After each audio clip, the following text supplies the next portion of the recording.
जब आने वाले 50, 100, 150 साल तक ये मंजिल तक न कोई पहुंच पाएगा, भगवान से विनती करेगी कोई पहुंचे, मगर जिस ढंग से देखते हैं भगवान महावीर के निर्माण के 2600 साल के बाद अभी तक तो ये फिगर तक कोई नहीं पहुंच पाया है। और ये भी कॉमा है, फुल स्टॉप नहीं है। 3 बार 180 उपवास सपना में भी नहीं आता है। इतने तप में शायद एक भी पचकांड, नोट ए सिंगल पचकांड, चाहे 180 किया, गुणरत्न संवत्सर तप किया, चाहे कुछ भी तप किया, मगर 16 उपवास से कम पचकांड लिए नहीं। और वो भी 16 उपवास इसलिए, इससे आगे के पचकांड की वर्तमान समय में मना है। हम तो कभी कभी मजाक में बोलते हैं 180 का पालना इसलिए करते हैं, आगे जाने की परमिशन नहीं है, नहीं तो कहाँ जाए पता नहीं चलता हमको। प्रणाम। अनंत उपकारी तीर्थंकर परमात्मा के शासन के अंदर नवपत जी की आराधना से ही आज तक जितने भी आत्मा मोक्ष में गए हैं, शास्त्र फरमाते हैं कि नवपत जी की आराधना से उनका मोक्ष हुआ है। क्योंकि अरिहंत पद वो उपकार गुण के भंडार है, सिद्ध भगवंत सुख के गुण के भंडार है, आचार्य भगवंत तो श्री आचार गुण के भंडार है, उपाध्याय जी भगवंत तो विनयन गुण के भंडार है, साधु भगवंत सहायता गुण के भंडार है, सम्यक दर्शन वो सद्भावना का भंडार है, सम्यक ज्ञान सद्विचार का भंडार है, सम्यक चारित्र सद्वर्तन का भंडार है, और सम्यक तप वो संतोष गुण का भंडार है। आज एक ऐसे दिव्य और महान तपस्वी की मैं बात आपसे करना चाहता हूं, जिन्होंने अपने जीवन में 1 बार नहीं, 2 बार नहीं, 3 बार नहीं, 4 बार 180 उपवास की कठिन तपस्या की है। 1 बार 30 उपवास करते हैं तो मासक क्षमण को मृत्युंजय तप कहते हैं। 1 बार जिन्होंने मृत्युंजय तप किया, शास्त्र फरमाते हैं कि सही मायने में किया तो उनको मृत्यु की कभी वेदना नहीं होती है। तब ये महात्मा ने संकल्प किया है अपने जीवन में कि मैं 108 मासक क्षमण करना चाहता हूँ। उनकी भावना ऐसी है। आज 77वां 77th मासक क्षमण उनका चालू है।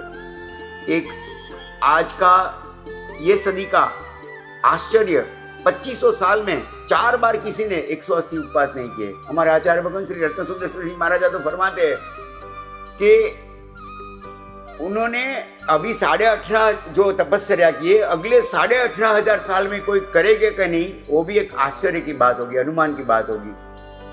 हमारे शास्त्र में कहा गया है, जैनेतर शास्त्र में उनके शब्दार्थ को खाली पकड़ेंगे, तत्वार्थ को नहीं पकड़ेंगे, उनके तत्व को नहीं पकड़ेंगे। लेकिन कहा है कि 100 काम छोड़ के स्नान कर लेना चाहिए, 1000 काम छोड़ के खाना खा लेना चाहिए, 1 लाख काम छोड़ के दान कर लेना चाहिए, और असंख्य काम छोड़ के देव और गुरु की भक्ति कर लेनी चाहिए।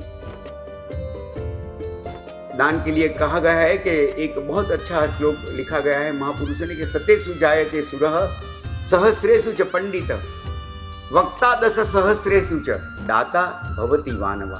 माने 100 में 1 शूरवीर होता है, 1000 में 1 पंडित बनता है, 10,000 में 1 वक्ता पकता है, लेकिन दानेश्वरी भवति वा न वा, मतलब होता भी है और नहीं भी होता है।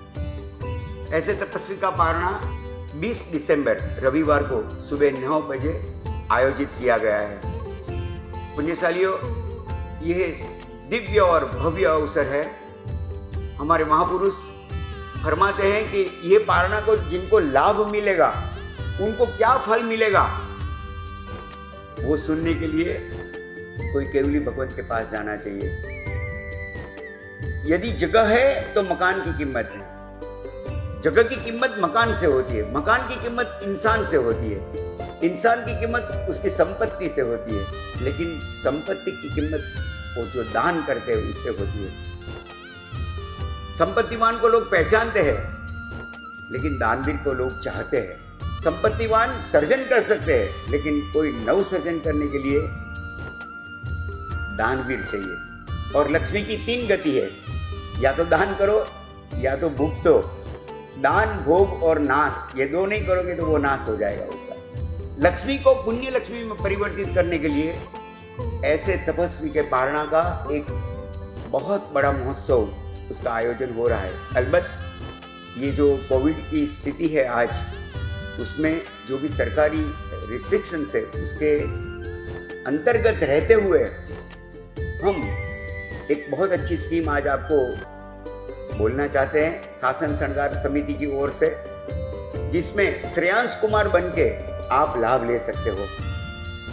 यदि आपने शासन श्रृंगार स्तंभ के रूप में लाभ लिया है, 27 लाख रुपया का वो अनुदान का स्कीम है, तो आपके परिवार के मर्यादित लोगों को हम क्षमा चाहते हैं, लेकिन 15 लोग उसमें आप आ सकते हैं उनको लेके ये पारणा महोत्सव में। शासन श्रृंगार रक्षक स्कीम के अंदर 18 लाख का अनुदान में आपके परिवार के 11 लोग लाभ ले सकते हैं। शासन श्रृंगार प्रभावक की स्कीम में 9 लाख के अंदर आपके परिवार के 7 पुण्यशाली ये पारणा महोत्सव में लाभ ले सकते हैं। और ये पारणा जन जन के लोग इसमें जुड़ सके, इसके लिए मात्र 1,08,000 के अंदर आप श्रेयांश कुमार बनके ये पारणा महोत्सव में जरूर लाभ ले सकते हैं। आपके परिवार के 2 सभ्य उस दिन आ सकते हैं। बहुत ही मर्यादित संख्या में जो भी हमारे रिस्ट्रिक्शन है वो उसको फॉलो करते हुए हम ये बहुत बड़ा महोत्सव करने जा रहे हैं। बाकी लोग जो इसमें अनुदान से नहीं जुड़ सकते वो अपने घर बैठे बैठे आचार्य हंसरत्न सूरी जी, इतना ही आप टाइप करेंगे, अभी आपके बाजू में जो लिखा गया है उसके ऊपर आप क्लिक करोगे तो आप यूट्यूब के ऊपर, फेसबुक के ऊपर, टेलीग्राम वगैरह के ऊपर आप जुड़ सकते हो।